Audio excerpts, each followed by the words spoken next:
ఆంధ్ర రాష్ట్రానికి మళ్లీ లూలు గ్రూప్.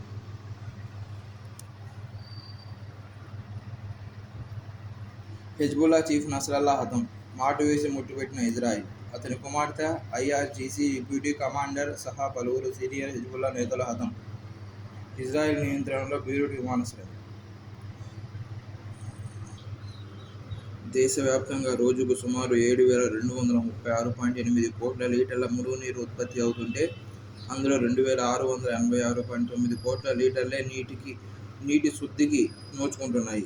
మిగిలిన వ్యర్థ జలాలను నదులు, చెరువులు, కుంటలు, సరస్సుల్లోకి వదిలిపెట్టేస్తున్నారని నీతి ఆయోగ్ గతంలో ఆందోళన వ్యక్తం చేసింది.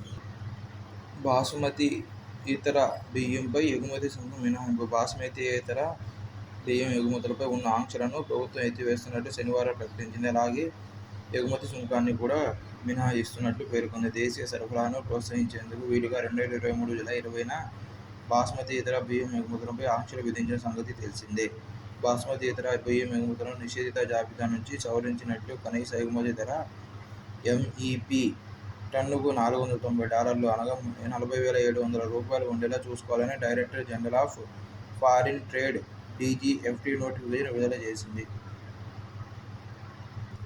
ఆదాయానికి తగ్గట్టుగా జరిమానా. శ్రీమంతులు వేగ పరిమితిని మించితే భారీ వడ్డీని ఆలోచన చేస్తున్న ఫిన్లాండ్ ట్రాఫిక్ నియమం. అత్యల్ప ప్రమాదాల మరణాల రేటుతో ఆదర్శం.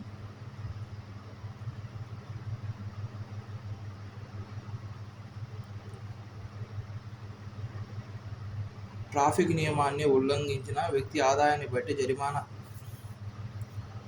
జరిమానా విధించే ఆనవాయితీ ఫిన్లాండ్లో ఉండటమే అందుకు కారణం. విక్లాంగ్ సంపన్నుడు కావడంతోనే అతడికి అంత భారీగా వడ్డించారు.